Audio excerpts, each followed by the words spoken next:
The celebration of women this month of March. As you can see, Rubbing Minds is doing a very special edition for International Women's Month, which is powered by Lipton Tea. I'm really excited about our next guest, who is somebody who's incredibly seasoned as a Nigerian politician and senator. Not just that, she's an advocate who has gotten herself involved in various projects that made sure that she joined the fight against human trafficking, amongst many other causes. I'm talking about Senator Princess Florence Ita-Giwa. Hello, welcome to the show today. Thank you. Thank you so much for making time. We really appreciate it. Looking glam as always. I don't know about glam. Oh, if this isn't glam, then I don't know. I don't know. I dress up. No, you always dress how you want to be addressed, which is, genuinely like the queen that you are. Now, let's get straight into it. You have, if I may say, fought the good fight where politics is concerned. You rose up, you've also been involved in advocacy. And, I want to know, what are some of the hurdles that you've noticed that other women faced when they were embarking on a similar path, which is the aspiration for, political office, especially to get to those high-ranking positions? Well, I mean, the problems are still there. Nothing has changed, from when I started, and we're talking about, 26 years ago? Wow. Yes, and the intimidation of women, hasn't stopped. Any means that they can use, to take the women off those positions, are always applied. But the main thing, in the number of years that I've been working and going around, talking to women, my advice, number one advice to women has been that you have to try and get rid of fear. You understand? Because the men, the men know that we can easily be frightened. So the men use fear, things that would bring fear, like violence. And that number one instrument is violence. Wow, against women aspiring. In the field, Wow. yes, against, that is in political field. If you're going for any, a campaign, that is election position, electoral position. So that is the main thing that they apply. And women are not financially empowered enough to be able to raise that type of money. Women, if you go, even if you have a contractor, you go to look for a contract, if you are lucky, they give you breadcrumbs. Just the crumbs. Whether you like it or not, it's extremely, extremely, capital intensive. It's a business that you have to have a lot of money, whether you like it or not. You need money to campaign. You need money to do all the souvenirs. You need money to look after people. So what is it that made you choose to stand your ground and say, no, this is what I want and I'm going to fight for it? I had issues. I didn't go into politics because I wanted to go into politics. You understand? Because I wasn't a politician, and I'm still not that type of politician. But I was looking for a platform to address my issues. And I had major issues to address, which I needed a platform. Number one, I had the issue of, of the killing of Ita-Giwa, which it has not been resolved. So that killing generated anger that for somebody I knew, and for, somebody, such a prolific columnist, a brilliant man, to come back to Africa, you understand, to be killed. I thought it was unfair. You understand? So somebody that I married, I thought it was even that Nigerians cried for. And then number two was the issue of Bakassi. And even at that time, Bakassi had not been seeded, but they have been, that is very, very badly treated by both Cameroon and Nigeria. And I discovered as I was growing up politically that none of the countries actually wanted the people. They wanted what was in the ground, which is oil. So the struggle was not about the people, the struggle was about the oil.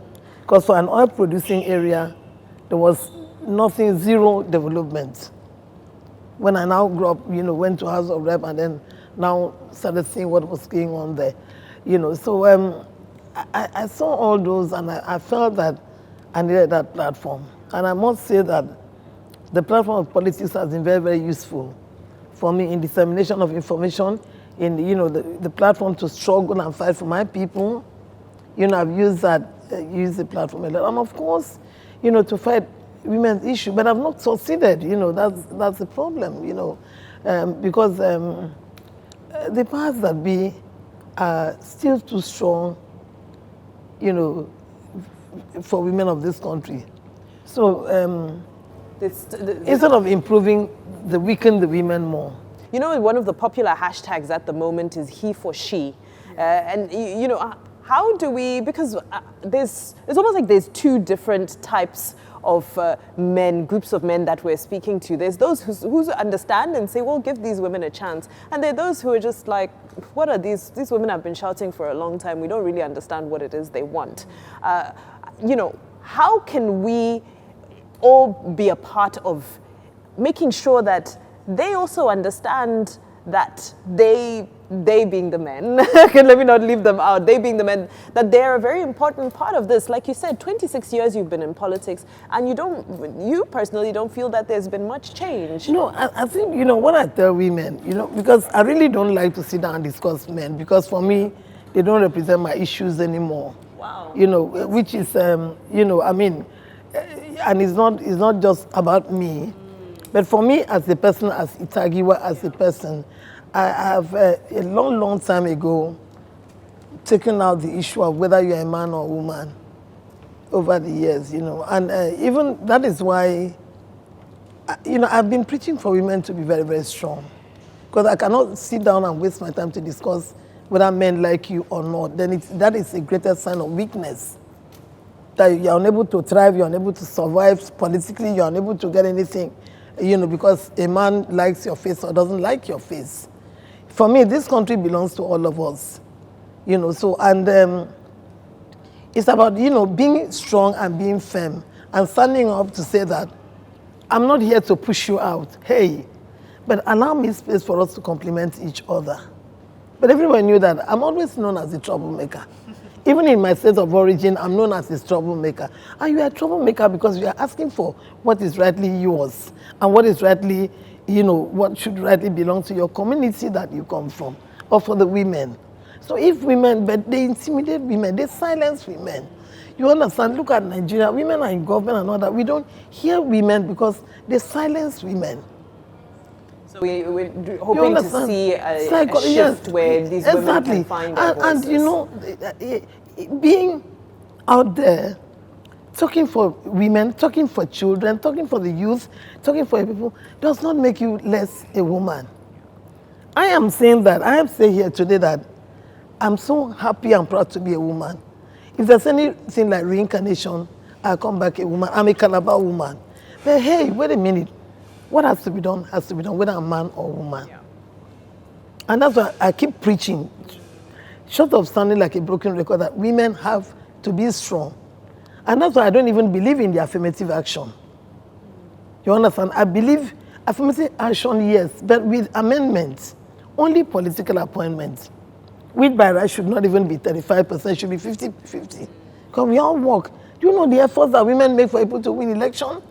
So but use them as But I mean, how do we get to a point where we see somebody's merit when there's so many obstacles for you to even So yeah, but if you want to contest election, you have to go there to the field and fight with whoever is contesting with you, whether man or woman, you're all human beings. Otherwise, it's very, very undemocratic for a woman to be picked and say, go to House of Rep or go to House of Assembly and all that. It's very undemocratic. And it's very, very serious sign of weakness. You understand? Because you may not even be given the opportunity to be able to say anything. Because they'll ask you who elected you. Who are you representing? You are here for weakness. To fill a quota. Exactly. I've done 4 elections. You're a veteran. Yes, and 4 very bad elections, I did a primary election that was as bad as a main election. Then I did election to House of Rep. I did Senate election twice. And both of them I won. In fact, the last one I did, I contested, I was the only, non-ruling party. PDP was ruling party, I was APP. So I was the only one in the whole south of Nigeria, south that I won election as opposition. So you can imagine how much war I went through. And this is what I want women to do.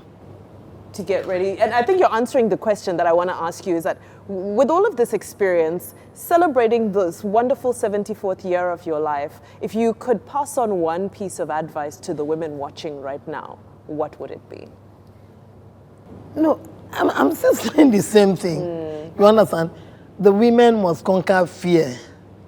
You understand? Because it is through fear that they succumb to intimidation. Psychological intimidation and all that, fear. And then, of course, hold on to your God. And the women must be strong. Nigerian women must be strong. Because we don't have materials in this country. You know, we have solid women. I mean, we have upcoming young ladies like you doing so well in your different fields of endeavor. We have, you know, intellectually, they're high up there. You know, business-wise, they're coming up. But we have to come together and be strong together. That, you know, that's my advice. Be strong together. And support each other. And support, that one is a very important Support each one. other, you know, because before, you know, men like that a lot, that a woman will climb up there, manage to climb up there, through whatever means. Once she's there, either she's so scared and all that, she just stays up there. So no woman can even attempt. But now we are beginning to help each other. You know, we are talking to each other. We are having series of conversations on how to move forward. We are talking. I can feel the impact that Nigerian women are making today. And we're embracing what can be done with We are numbers. embracing that, which is a thing of joy for me. Wonderful. So very quickly before you go, I think I have the answer to this question, but I'm going to ask you, are you a feminist? Am I? Are you a feminist? I'm not. I'm not, because all those titles are all weaknesses. You know, you don't have to be a feminist or non-feminist to achieve what you want in life. You don't have to go to war with the men, you understand? Because for me, that's the interpretation of feminism, that you're at war with the men. You just let the men know, you know, that we need to complement each other. That's also create space. So I'm not. I don't believe in that. Okay. Yeah. So you're here to take up space, own what's yours. Yeah, because I can achieve a lot without, you know, without talking about gender, without talking feminism. Incredible. I can achieve that. That's what I'm trying to teach the next generation. Which is a very valuable lesson. Absolutely. Senator Florence Ita-Giwa, this has been incredible. Thank you so much for your time, and thank you for the wisdom and for sharing some of your experiences that we don't get to hear about often. But I know there are many lessons learned from that, so I really appreciate that. Wonderful. So that's an incredibly insightful conversation, and we're going to take a very quick breather, but don't move because there's plenty more when we return. This is a Rubbing Minds special for International Women's Month, powered by Lipton. Welcome back, everybody. Thank you so much for staying tuned to Rubbing Minds. This is the International Women's Month special brought to you by Lipton. And of course, the conversations continue. We're speaking to some of the most iconic women in Nigeria. We've just come from